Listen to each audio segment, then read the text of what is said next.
Hey guys, welcome to success Dilip. मैं दिलीप कुमार, स्वागत है आपके इस वीडियो में। बात करने वाले हैं आज की न्यू नोटिफिकेशंस के बारे में, जो कि वैकेंसी निकाली गई है डीआरडीओ की तरफ से। Defence research and development organisations, Bharat की सबसे बड़ी मिनिस्ट्री ऑफ डिफेंस की ऑर्गेनाइजेशन।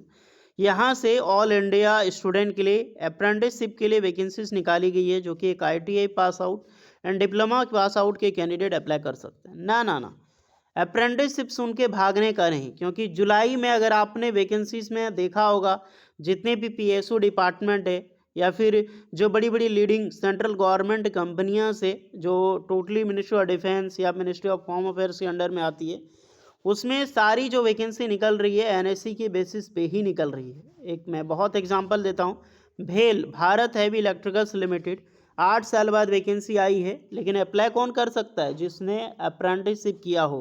बम्पर वैकेंसी है, बहुत बड़ी सरकारी नौकरी है, बट अगर आपने अप्रेंटिसशिप नहीं किया है तो आप कुछ नहीं कर सकते वहाँ पे। एनसीएल नॉर्दर्न कोलफील्ड लिमिटेड, कोल इंडिया की एक डिफेंडली ऑर्गेनाइजेशन, जो रिस्पेक्टली वैकेंसीज निकालती है फॉर आईटीआई वालों के लिए, जूनियर टेक्नीशियन। अच्छी सरकारी नौकरी आई, लेकिन अप्लाई आप नहीं कर सकते हैं क्योंकि आपने अप्रेंटिसशिप नहीं किया है। एंड डिफरेंट बहुत सारी डिफेंस की ऑर्गेनाइजेशन है, एचएएल, डीआरडीओ, डिफेंस, चाहे जैसी भी हो, एनपीसीएल हो गया या फिर ईसीआईएल हो गया, जैसे भी रिक्रूटमेंट निकलते हैं, ऑर्डिनेंस फैक्ट्रीज हो गया, ओएनजीसीज हो गया, वही अप्लाई कर सकता है जिन्होंने एनएससी अप्रेंटिसशिप किया हो। तो गलती कर रहे हैं अगर आप आईटीआई पास आउट करके लाइफ में अप्रेंटिसशिप नहीं किया, दैट इज़ बिगेस्ट मिस्टेक। तो उस मिस्टेक को सुधारें, अप्रेंटिसशिप ज़रूर करें। डीआरडीओ एक अच्छा मौका है, और मैं इस वीडियो में बताने भी वाला हूं कि कैसे आप जो डीआरडीओ की प्रिपरेशन आप कब से शुरू कर सकते हो। जो सेप्टम 11 सबसे बड़ी भर्ती आती है डीआरडीओ की सेप्टम की, तो सेप्टम 10 आ चुकी है, सेप्टम 11 आने वाली है for ITI technician diploma technical के लिए। वो कब तक आएगी? 2025 में आएगी कि 25 में नहीं आएगी, इसके बारे में भी चर्चा करेंगे। वैकेंसीज के बारे में भी चर्चा करेंगे, और रिगार्डिंग मैं बता चुका हूँ एनएससी के बाद क्या फ्यूचर है आपका। और मार्च से लेकर अगर आपने जुलाई तक वैकेंसी अपडेट देखा हो लगातार, तो पता चल गया होगा एनएससी का क्या रोल होने वाला फ्यूचर में। ओके, चलिए चलते हैं नोटिफिकेशंस की ओर। ट्रेड ब्रांच कमेंट कर दे। सो एवरीवन, ये है आपका ऑफिशियल नोटिफिकेशन, जो कि डायरेक्टली रिलीज की गई है रिसर्च सेंटर IMARAT, जो doctor APJ Abdul Kalam missile complex है, जो हैदराबाद में बेस्ड है। यहीं से वैकेंसी जो है वो निकाली गई है डीआरडीओ की तरफ से। तो चलिए ट्रेड की बात करें, पोस्ट की भी बात करें, तो बहुत अच्छी खासी पोस्ट है, पोस्ट कम नहीं है। एंड ऑल इंडिया के ITI pass out, diploma pass out and degree के कैंडिडेट तो अप्लाई कर ही सकते हैं। वैकेंसी देखा जाए आईटीआई वालों के लिए सबसे ज़्यादा है 135, 135 वैकेंसी निकाली गई है, जो कि आईटीआई के लिए। डिप्लोमा के लिए कम है, 20 वैकेंसी है, और ग्रेजुएट वालों के लिए 40 वैकेंसीज है। देखा जाए 195, 195 पोस्ट पर वैकेंसी रिलीज हुई है डीआरडीओ की तरफ से। कम नहीं गिन सकते हैं इसको। 1 ईयर की ट्रेनिंग होगा, 1961 को टोटली ये फॉलो करती है। ओके, चलिए आते हैं सबसे पहले ग्रेजुएट अप्रेंटिसशिप पे। ग्रेजुएट में ब्रांच देखा जाए सबसे पहले तो ईसी, यानी कि electrical communication engineering, electronic communication and electrical electronics, CSE, mechanical and chemical वाले अप्लाई कर सकते हैं। First of all BTech degree होनी चाहिए। अगर आपने डिप्लोमा टू डिग्री किया है तो वो भी कैंडिडेट अप्लाई वहाँ पर अप्लाई कर सकता है, यानी कि डिप्लोमा करके जो लेटरल एंट्री से बीटेक किया है वो बिल्कुल एलिजिबल है, D2D। नेक्स्ट है यहाँ पर technician apprenticeship for diploma candidate के लिए। तो डिप्लोमा वाले EC, triple E, CSC, mechanical, chemical, same branches eligible है, बट यहाँ पर 20 पोस्ट पर वैकेंसी निकाली गई है डिप्लोमा कैंडिडेट के लिए। आते हैं आईटीआई स्टूडेंट वालों के लिए। तो आईटीआई वालों के लिए अच्छा खासा ट्रेड पर वैकेंसी है। First of all 10 pass plus ITI pass out होनी चाहिए, एनसीवीटी या फिर एससीवीटी या फिर लेटेशन से कहीं से भी आपने किया है, आप बिल्कुल एलिजिबल है। Trade fitter, welder, turner, machinist, mechanic diesel, draftsman mechanical, electronic mechanic और mechanic electronics and electrician, library assistant and COPA, COPA वाले भी अप्लाई कर सकते हैं। टोटल 135 पोस्ट पर वैकेंसी यहाँ पर रिलीज हुई है। वैकेंसी किस ट्रेड की कितनी है, जब NAPS पे पोर्टल जाकर आप अप्लाई करोगे ना, तो ही पता चलेगी।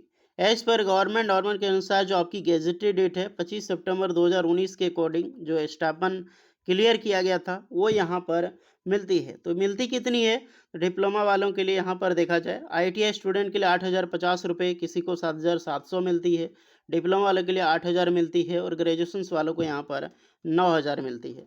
हालाँकि अप्रेंटिसशिप पे अब स्टेपन को लेकर अब चेंज किया गया है, बहुत सारी चीज़ों को लेकर, लेकिन पहले वाले भी यहाँ पर रखा गया है। फिर भी एक बार ज़रूर आप लोग देख लेना, जब डिपार्टमेंट पे जॉइन करेंगे तो मे भी हो सके कि स्टेपन आप सभी कैंडिडेट को बढ़ के आए। बट फिलहाल तो अभी यही मिलने वाला है। जो भी स्टूडेंट एलिजिबल है अप्लाई करने के लिए, 18 से 25 साल के कैंडिडेट यहाँ पर बेशक अप्लाई कर सकते हैं। पासिंग ईयर आप लोग देख लो, ग्रेजुएशन, डिप्लोमा या फिर आईटीआई 2021 के बाद के पास आउट चलेगा, यानी 20 के बाद, यानी 2021, 22, 23, 24, 25 में अगर आपने आईटीआई पास आउट किया है तो ही आप इस फॉर्म को अप्लाई कर सकते हैं, अन्यथा नहीं कर सकते।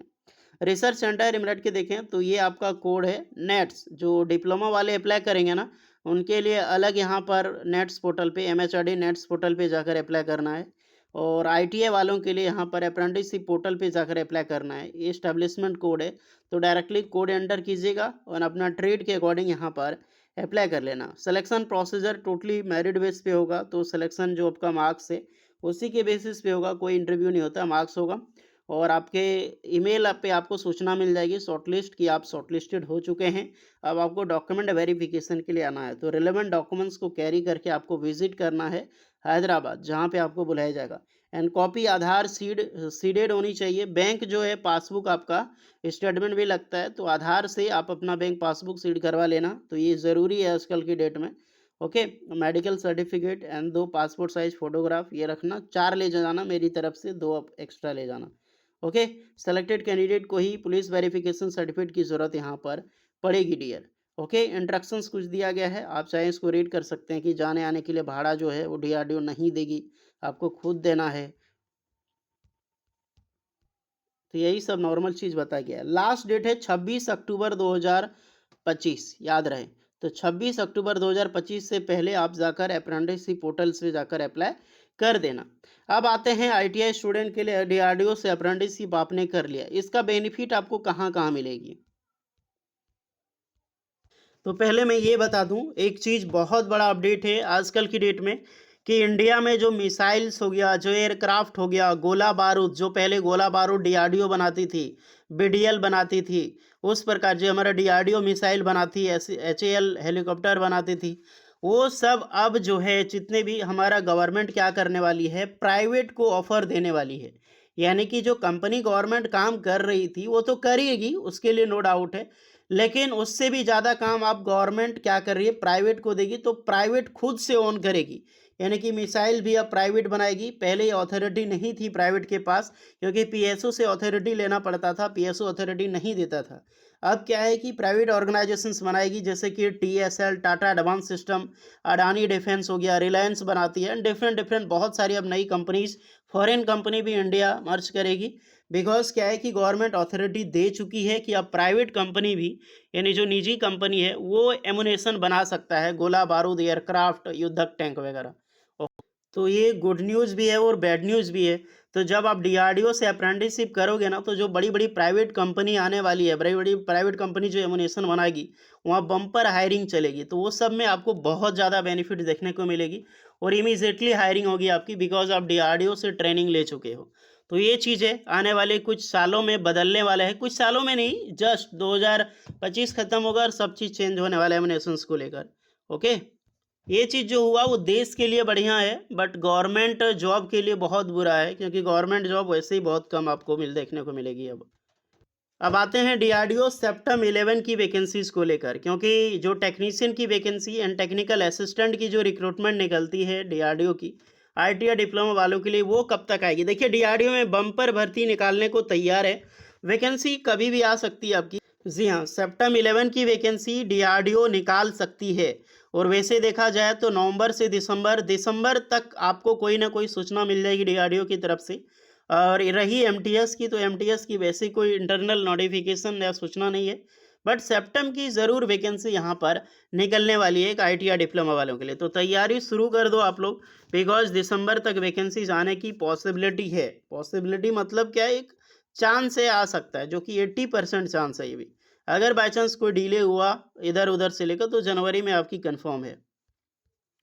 ओके डियर, तो जिस चीज़ का वेट कर रहे थे वो चीज़ मैं बताया हूँ, तो ध्यान से देखिएगा, ज़रूर अप्लाई कीजिएगा।